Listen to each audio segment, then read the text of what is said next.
All right, a while back I had a viewer ask for a detailed list of the accessories that I've added onto my TYM 2515H. I finally got around to doing that. I made a little cheat sheet here, so we're going to go over each item, and I'll also talk about the initial tractor purchase, the package of what I got with that purchase. So do a walk around here so you can see the items we're going to discuss before I get into it.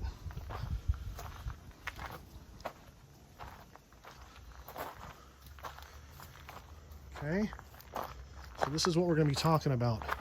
So we will start with the tractor itself and what I got with the initial purchase, because I did a cash purchase and I got a package deal and I got a nice discount. So we'll go over that. We'll go over cost too.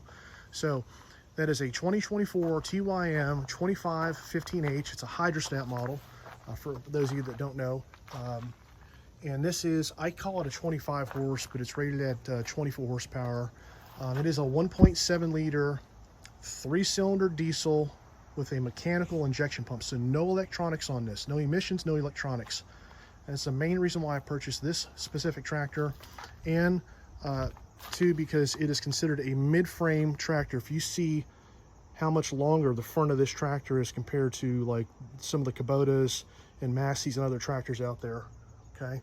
And I got a whole nother video on what this tractor is and the 8-lug rear and more why I bought it. But initial purchase, got the tractor, came with the front end loader. It's a BL 150 loader. It's a standard loader. It comes with these tractors. Nice heavy loader, cast iron dog bones.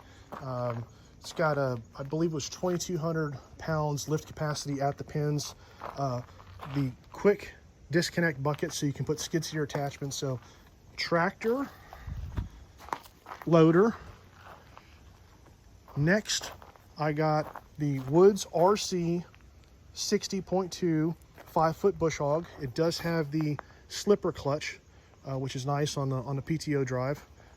That and the Woods LRS 72 rake. So these two Woods implements, the tractor and the loader, I bought as a package deal, and I bought these out of state from Ocala Tractor. These are great guys. John LeCain was my salesman, okay? And so package deal, all that ran me $23,300 delivered. So just call it just under $23,500, and I had gotten like a $3,500 cash discount on that deal. So real good guys, and you know, have taken care of me and gave me a great price. They had the best price. I mean, I called around Texas, Georgia. I tried getting deals wherever I could, but those guys made me the best price. So that's the initial tractor and what I got. Now for the accessories that a viewer asked me about, we'll start right here. The actual accessories that I put on a tractor since I purchased it. We'll start right up front here with these hooks and D-rings. These are from JU Fab Works. They're a universal Taskmaster with D-rings. So it's a universal kit. It comes with 2 of those. Those are a nice, probably 3/16 inch thick plate.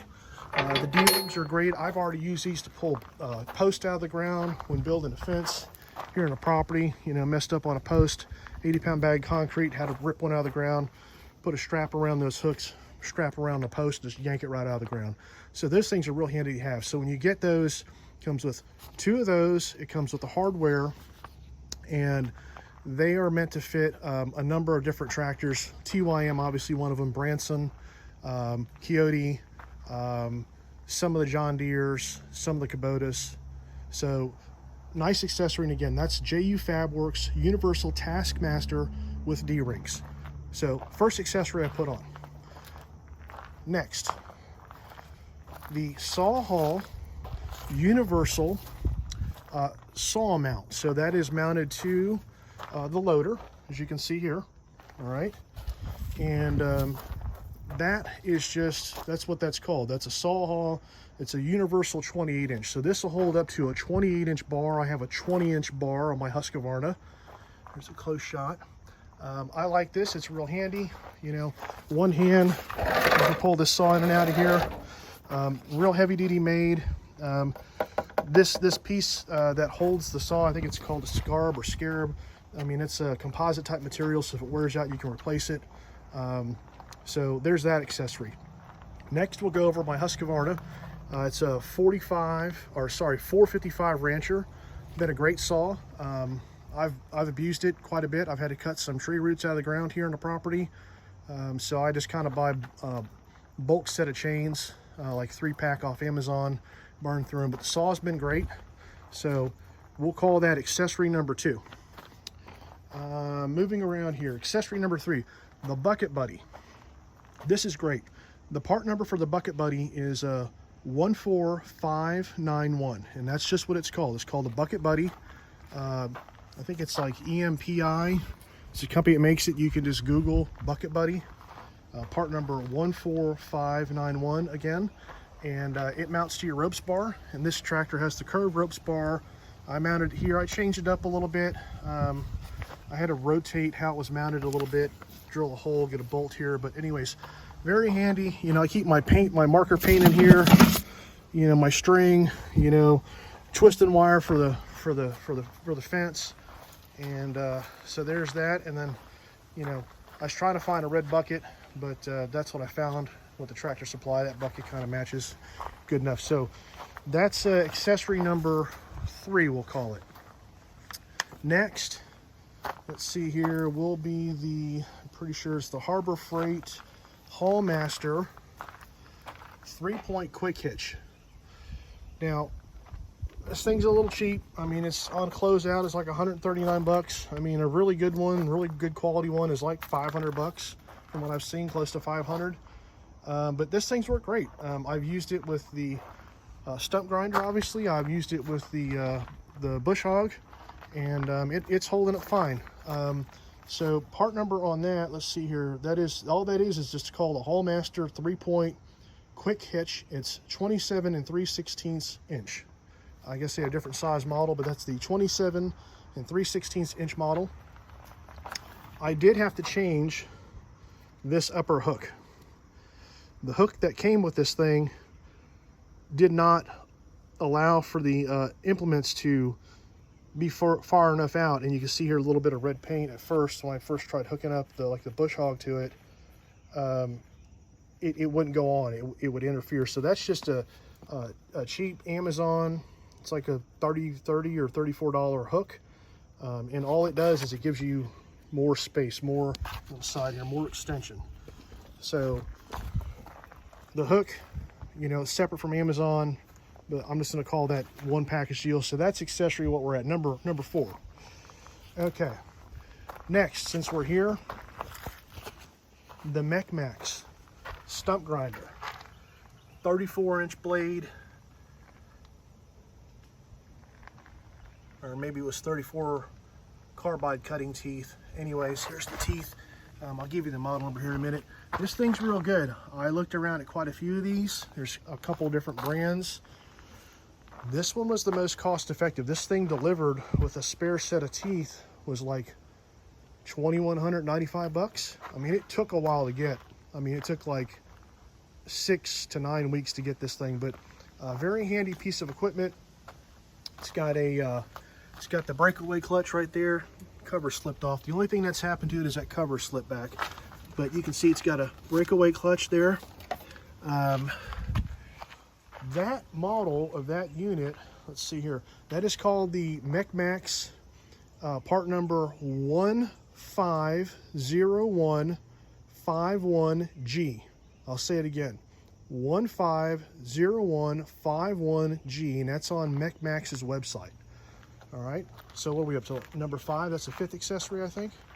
So let's see what else here. I think I pretty much got all of it. So yeah, so that's it. Those are my accessories, and those are the part numbers. If that helps anybody out.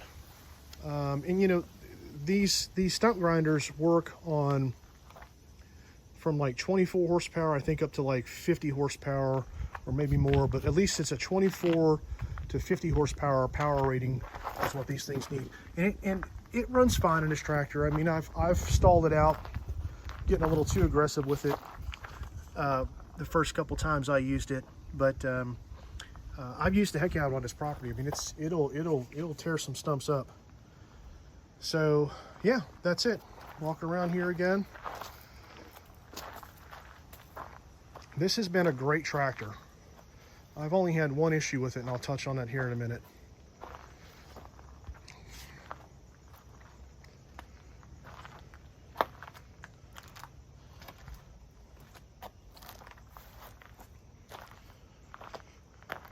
I'm at about 48 hours, so I'm going to go ahead and do the 50-hour service, which is the oil change, oil filter. I've got a Wix filter for it, and I run Rotella. I've got Rotella 1540 diesel oil. So the only issue I've had with this tractor, and I'm gonna say it's partly my fault and partly a design issue, and it's real simple. It's this PTO switch. So I broke this switch. You have to press down. You have to be sure and press down when you turn this thing. You know, what I was doing apparently was just kind of halfway pushing in and just twisting it. And you know what happens is when this thing's on, whether it's on auto, so this is your there's two ways to engage the PTO on this tractor. You have to use the lever like normally, like on most tractors, right there, to mechanically engage the gear on the PTO. And then this is evidently like a clutch or some kind of electric control for a clutch. It's definitely a clutch. And if this thing's on auto, or even, you know, you just want it on, the tractor won't start. So you have to, I'm turning this thing on and off all the time, you know, when I'm running the tractor and I'm getting off of it and I'm turning the tractor off. So what happened was I just twisted it, you know, one too many times. I'll say it half-assed, just in a rush, and I broke the switch. I broke the bottom of the switch out. Fair enough. Now the problem is that that's something that's used a lot, and that switch, when I pulled it out and replaced it, and by the way, the folks I bought the tractor from, Ocala Tractor, sent me a new one, no questions asked. Again, great people. That switch is cheap. It's plastic on the bottom. It's not like, it's not really meant for any kind of, in my opinion, abuse or excessive use or wear. So that is the only thing I've had an issue with, and the only thing I've got to complain about. I think that switch should be made more robust, or maybe it should be done differently, like a toggle or something, you know. I guess the pushing down and stuff is probably a safety thing, and I got that, but you know, that's my only complaint. I mean, besides that, the tractor has been fantastic. Again, I've got about 48 hours on it. I'll turn the key on right here. Ah, okay. I have got 40 hours. So I'm gonna just go ahead and do the service early. I'm gonna start it up, warm it up, put some heat into it, cut it off, dump the oil, change the filter, and just go ahead and change it now. I don't see any harm in obviously doing the service 10 hours early. I have been running it pretty hard here the last probably 20 hours. I've been, you know, once I felt it was broken, after about 10-15 hours, I started leaning on this thing pretty hard. But yeah, just a great tractor, and that's it. So I'll get off that. But main thing with the video is just for that subscriber there, or viewer, to answer the accessories of what I have. So that's it.